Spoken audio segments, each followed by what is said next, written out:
Hey everyone, my name is Sean and today I'm going to be giving you a Yosenju Demise deck profile, which I believe is going to be a future-proof deck and something you should be able to play in many festivals to come, making it a very good deck to invest into.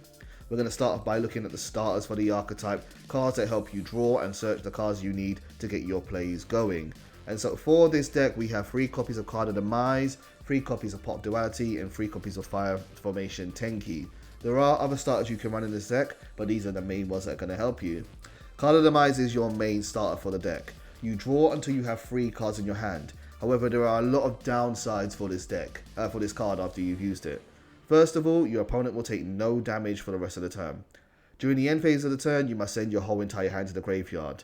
And you cannot special summon during the turn you activate this card.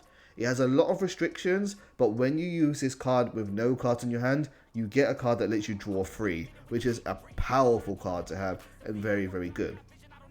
We're going to be using this deck in a way where we can turn these disadvantages of this card into almost a benefit, because they're not going to hurt us too much, and then you're going to get to draw and set cards to the field. A card that works really well with Card of Demise is Card of Duality when we're playing 3 of it. You excavate the top 3 cards of the deck, add one of them to your hand, but you cannot special summon the turn you use this card, same as Card of Demise, and they complement each other really, really well.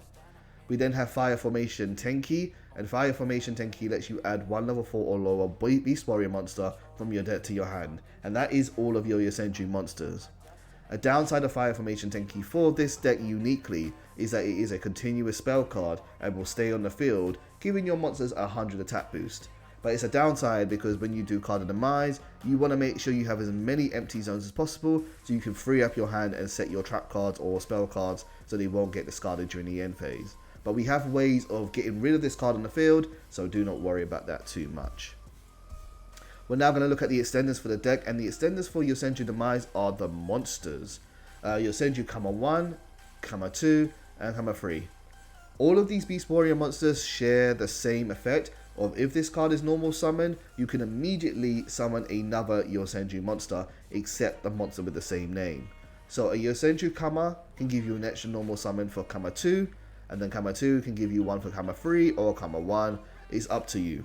And what's great about this effect is that it is not a hard once per turn. So you can do this as many times as possible for as many monsters are in your hand and as many zones that you have on the field that are empty. Yosenjus are really good as they are able to swarm the field very, very quickly. However, the quote-unquote downside of being able to do this is that during the end phase, they will return to your hand. This is kind of a bad thing because obviously you're going to have an empty field, but we're going to use that to our advantage with other cards that you probably can see already. But then also, it clashes a little bit with Card of Demise because Card of Demise will send all the cards in your hand to the graveyard. But fret not, Yosenju's effect will resolve after Card of Demise. So Card of Demise will try to discard your whole hand, and then Yosenju's will come back to your hand safe and sound, so you won't have to force them to the graveyard. This is why Yosenju and Card of Demise work really, really well. There are many other ways you could play Yosenjus, but this is just one variant, taking advantage of this very, very powerful draw card.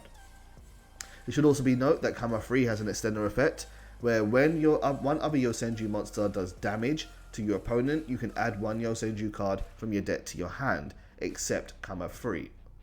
This is cool in a way because it keeps your hand nice and filled up, and it works really nicely with the effect of Kama 2, who can attack your opponent directly.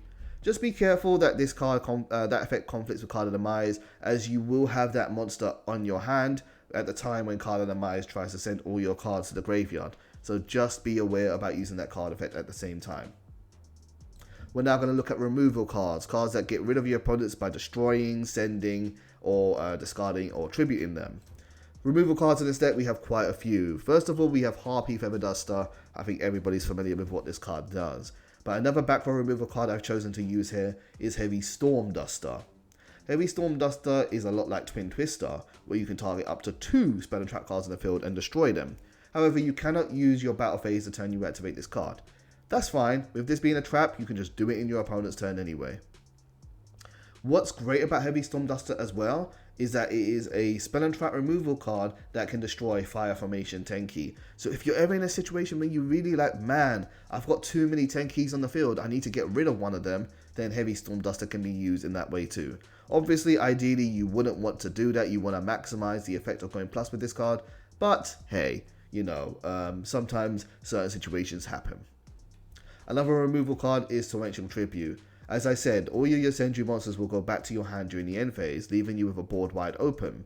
That works really well with Torrential Tribute, which can absolutely nuke the board during your opponent's turn, and hopefully leaving you with a nice clear board for your Yosenju monsters to attack directly. Then we have Yosenju Kama 1, who has a removal effect, who, while there is another Yosenju monster on the field, you can target one face-up card your opponent controls and return it to the hand. Most of the time this is used for monsters, and what makes this so good in extra deck themed events like the XYZ Festival and the Synchro Festival is that those cards are going to go back to the extra deck, meaning your opponent has to find another way to summon them out. So Yosenju Kama 1 is very, very valuable, and you kind of always want to have one copy of Kama 1 around, so you have that on-demand removal. Now, Kama 1's downside is that it does target, and sometimes there are monsters in the game which cannot be targeted by card effects. So another card we're playing is Ice Dragon's Prison. Ice Dragon's Prison targets one monster in your opponent's graveyard and summons it to the field, to your field, but its effects are negated, and then you can banish one monster from both players' fields that have the same type as each other. This is really good, especially against synchro decks, because a lot of decks use the same type of monster again and again and again. For things like Adamancipator, most of their cards are rock, and you can maybe banish a card like Blood Dragon before it even gets the chance to activate. Or for things like Virtual World, most of their cards are psychic, so this card will generally be live. It's a great card to use as removing cards, not only because it banishes, but the only part of this that targets is you targeting a monster in your opponent's graveyard, and therefore it's non-targeted removal. So it's very, very good. You don't have to play this card, especially if you're on a budget. You might want to play cards like Compulsory Evacuation Device or Paleozoic Dynamiscus.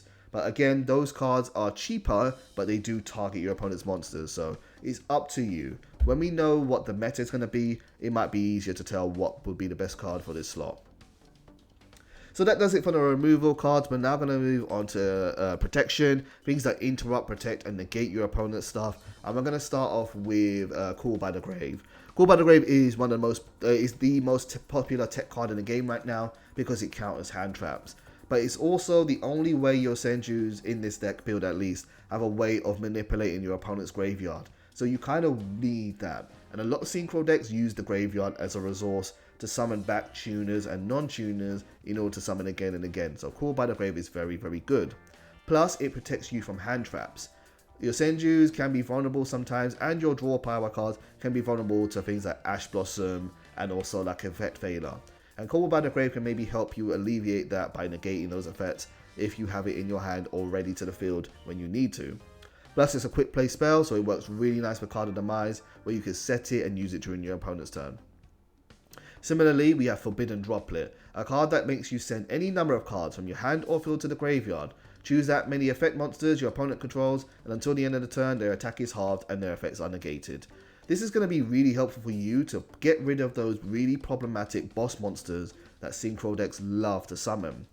What's great about this card is if you send a monster or a spell or trap card, your opponent cannot activate a card of the same type when this card activates. So if you get rid of a Yosenju monster or another type of card, then they can't copy you or they can't chain to this effect.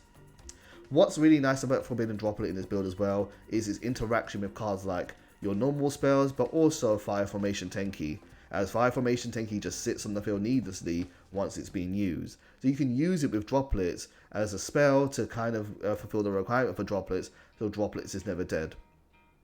Plus, if you find yourself in a situation where you think you're going to have to discard cards out of your hand due to Card of Demise, Forbidden Droplet could maybe use them as a resource to help you break your opponent's monster boards. So it's a really good card to have.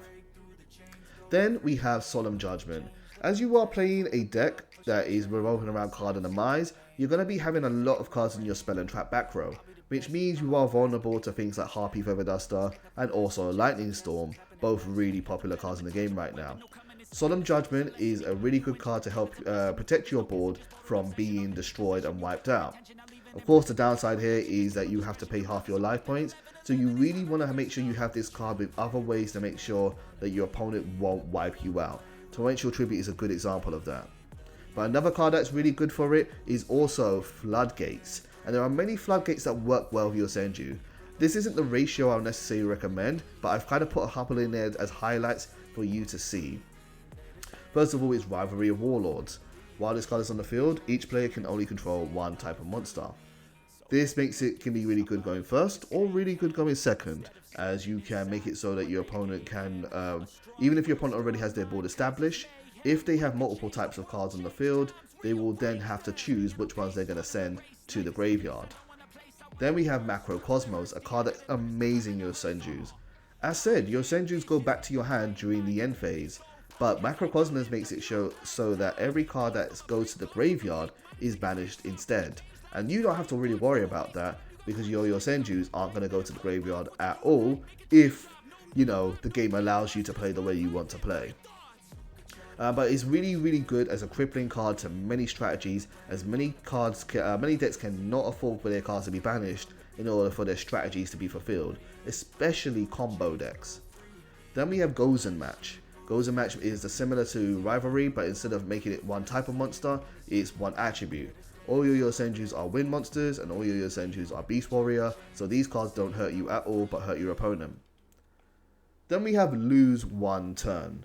Lose One Turn says activate only if you control no special summon monsters, which your monsters will never do. And then while a monster is face up on the field, negate its effects during the turn it was special summoned. Then, if an effect monster is special summoned in attack position, change it to defense position. This card historically doesn't work too well in current meta because it can't affect things like link monsters and turn them to defense. But against other decks, particularly like Synchros, is really good. The only problem with Floodgates is finding a space to fit them all in. There are so many cards you can run in your Yosenjus, and so it's really up to you what you want to choose. But these are some ideas for you. Once we know what the meta is going to be like, you can probably choose the card that you think is going to be best for you to counter that meta. So that is my Yosenju Demise profile. Hopefully you guys enjoyed it and hopefully you guys enjoyed the video. If you have any suggestions or ideas, feel free to leave me a comment down below. This isn't the only way you can play Yosenjus. It's a very versatile archetype and it is also very cheap. Plus, what's great about the cards here is that they can all be used in different ways. So once you've invested in these cards, you can use them in other decks as well. It's very good, very fun, and so feel free to enjoy it. I'll see you soon, take care.